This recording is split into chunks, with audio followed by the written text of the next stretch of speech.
This Headlines Today exclusive has literally set off a political storm. Joining us on the show tonight, Manishankar Iyer, senior leader of the Congress party. With us also Ram Jethmalani, senior BJP leader and one of India's best known lawyers. With me in the studio, a man who's followed this case very closely, Subramaniam Swamy, Headlines Today senior editor Sandeep Bamzai.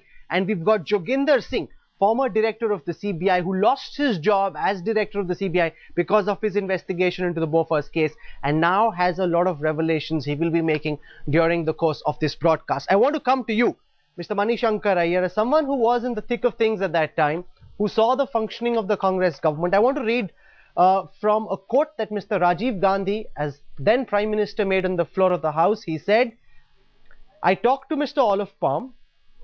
I do not remember the date precisely, but it will be in the records of the House, and he confirmed back from Bofors. Bofors told the Swedish government that there are no middlemen involved." Rajiv Gandhi on the floor of the House as Prime Minister saying there was no commission paid, there were no bribes, and now we've seen this Income Tax Appellate Tribunal order coming out and saying that yes, indeed, bribes and middlemen were there was commission that was paid, and it's detailed the bank account numbers as well. What does the Congress party and what do you have to say on the back of this IT-80 order? I don't know what the Congress party has to say. Please ask the official spokesman. I have been called on this program as somebody who worked as Joint Secretary to Prime Minister Rajiv Gandhi and has subsequently written extensively on the Bofors issue. So please allow me to express my personal view on this. I do not know what the party's stand is. You should ask an official spokesman of the party. Is that understood? Yes, sir. Okay. Now, on that basis, I think the statement that you are quoting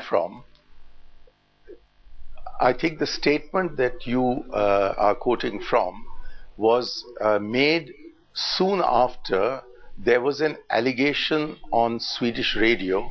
If my memory is right, it was the 16th of April 1987 that some monies had been paid.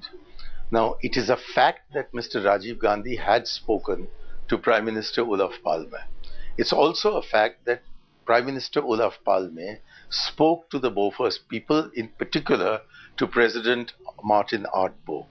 It's a further fact that President Martin Ardbo assured the Prime Minister of Sweden that they would not be using any middlemen, and that this assurance was then conveyed by Prime Minister Olof Palme to Prime Minister Rajiv Gandhi.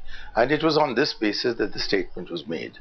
However, subsequently, about 1.5 months later, if my memory serves right, there was a report presented by the Swedish National Audit Bureau which confirmed that there were some unexplained payments that had been made by Bofors into accounts in other countries, particularly Switzerland, which is a well-known haven for this kind of payment, were mentioned. Now, Mr. Manishankar Iyer, the main question tonight, which people would like you to answer, is this. How is it? Yeah, how is it that on the basis of the investigation... Sorry, may I interrupt you for a moment to say that please ask me your main question instead of suggesting that I'm avoiding the main question. I am trying to bring to your notice, if you let me finish, that ever since about the end of May or early June 1987, it has been known that unexplained and illegal payments were made by Bofors into bank accounts in Switzerland and other such places.